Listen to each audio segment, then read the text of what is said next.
Nous sommes le 14 août 2023, un effondrement d'une scène de spectacle aquatique s'est produit dans le célèbre parc d'attractions allemand Europa Park situé à quelques kilomètres de la frontière française. Cet effondrement s'est distingué par une violente vague dispersant plusieurs kilos de débris sur le water coaster Atlantica Super Splash. Seulement 2 mois auparavant, le parc connaissait son deuxième plus gros incendie détruisant pas moins de 3 attractions. Est-ce une coïncidence ou de la malchance? Mais comment ce nouvel incident s'est-il produit? La structure était réellement solide? Pourquoi avoir installé un spectacle en plein cœur d'une attraction? Devons-nous remettre en question la confiance accordée à Europa Park dans son titre de meilleur parc de loisirs au monde? C'est à toutes ces questions que nous allons essayer de répondre dans ce Jean Philo.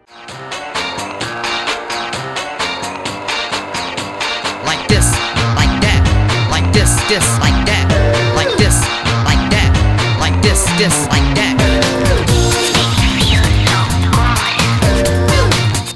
Nous sommes le 14 août 2023 et comme souvent, lors de la période estivale, le parc connaît une journée de très forte fréquentation avec des temps d'attente avoisinant l'heure et demie sur ses principales attractions. Il est aux alentours de 17h lorsqu'une nouvelle représentation du spectacle de plongeon Retorno dos Piratas démarre sous les applaudissements de la foule. Quelque temps après son démarrage, une violente explosion du bassin se produit répartissant les débris des décors et de la structure sur le passage de l'attraction Atlantica Super Splash. À cet instant précis, un bateau rempli de visiteurs se trouvait à l'endroit où était la scène. Aussitôt aperçu, l'arrêt d'urgence de l'attraction fut enclenché, immobilisant net tous les bateaux sur les zones des freins en hauteur. Les visiteurs sont alors évacués par les escaliers de secours prévus à cet effet situés aux abords des freins. C'est après une longue nuit de nettoyage, d'inspection et d'évacuation des débris que le parc ouvre l'attraction dès le lendemain à 8h30 pour les clients des hôtels et à 9h pour tout le monde. Bien évidemment, le spectacle ne sera alors pas joué sur cette journée, tout comme sur le reste de la saison estivale. Au total, ce seront 5 artistes et 2 visiteurs à bord du bateau qui ont été blessés à la suite de cet incident. Mais alors, comment cela s'est produit?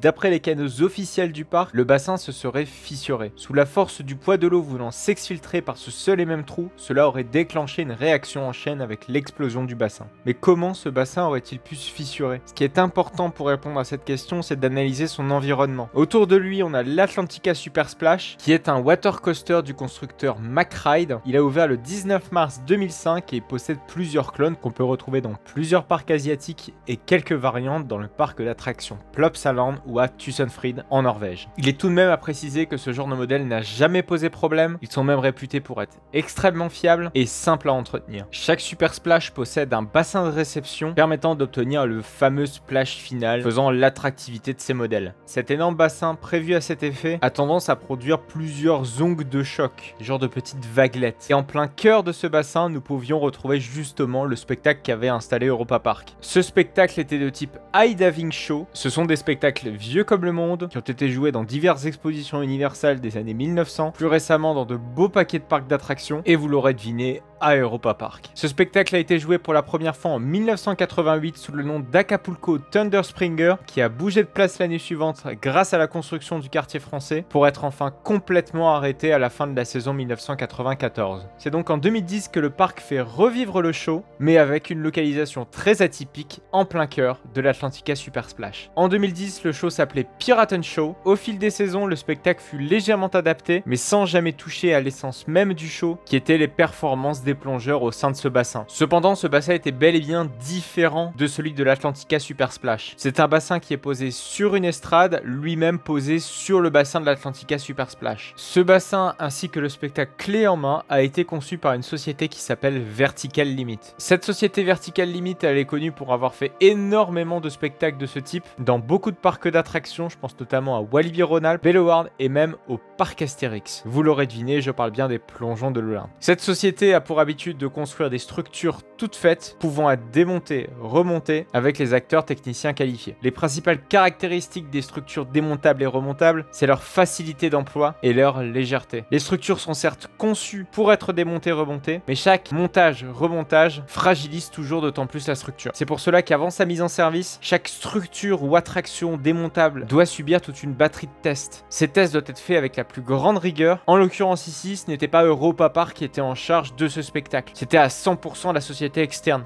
donc le sous-traitant. Pour ce spectacle, Europa Park avait donc pleinement confiance en son partenaire. Au-delà de ça, on peut aisément se dire, ok, mais qu'est-ce que vient foutre Abassa en plein milieu d'une attraction aquatique, qui a tendance à créer des petites vaguelettes, donc quelques petites forces qui peuvent s'imposer en plus sur la structure, qui n'est d'autant plus parfaite pour ça, mais on part du principe qu'il y a une étude de faisabilité de fait, donc c'est bon, mais on peut se dire, quelle idée étrange. Surtout que quand on voit finalement les circonstances de l'accident, on peut se dire que certains visiteurs du bateau auraient pu y passer. Mais essayez de réfléchir à l'inverse. Les 5 acteurs qui étaient en train de faire la représentation, s'ils n'avaient pas eu le bassin autour de l'Atlantica Super Splash au moment de l'explosion, eh ben ils auraient pas eu d'eau pour se réceptionner. Et là, le bilan aurait été bien plus lourd. Donc finalement, cette installation un petit peu homemade, qui pourrait être très vite pointée du doigt, en a été finalement le gilet de sauvetage des acteurs. Et elle est là toute la complexité de l'enquête. Qui est le fautif? Est-ce Europa Park? Le sous-traitant? Un technicien? Un acteur? Peut-être un acteur qui a fait un mauvais mouvement, qui a craqué le bassin? La personne qui a décidé d'installer ce spectacle à cet endroit-ci, on ne sait pas si c'est réellement de sa faute. On ne sait pas si l'emplacement a provoqué l'accident, mais en même temps, l'emplacement a permis aux acteurs de se réceptionner correctement. Et c'est un sacré sac de nœuds quand même, hein. Mais dans tout ça, il y a tout de même une chose qui est assez sûre. C'est qu'il y a quelque chose qui est passé entre les mains de Europa Park. Nous ne savons pas quoi, comment, mais Europa Park choisit ses fournisseurs. Même si la société est déclarée responsable, Europa Park a tout de même sa part de responsabilité. Quel va être le poids de sa responsabilité? On va le savoir à la fin de l'enquête, mais on peut tout de même se questionner un petit peu sur ce qui s'est passé il y a 2 mois. Souvenez-vous, 3 attractions ont brûlé à la suite d'un incendie extrêmement impressionnant. La conclusion du Jean Philo d'il y a 2 mois était assez claire. Le parc avait selon moi visiblement du mal, au vu du grand nombre d'attractions proposées, ils ont du mal à rénover, renouveler leurs attractions les plus anciennes. Europa Park a l'air d'avoir un peu le même problème finalement avec ses spectacles. Le parc est tellement grand, propose tellement de choses, tellement d'expériences, de choses différentes, qu'ils ne parviennent pas à tout maîtriser par eux-mêmes. C'est un petit peu une sorte d'émancipation sur plusieurs domaines, sans jamais aller dans l'excellence de ce qu'ils proposent. Aujourd'hui, vous posez la question à un fan de parcs et d'attractions, quel est le meilleur parc d'Europe? Il va sans doute vous répondre Fantasyland, mais Europa Park, c'est plus rare. Mais alors, quand vous prenez à l'échelle du monde, Europa Park n'est quasiment jamais cité. La raison est simple. Europa Park est bon en tout,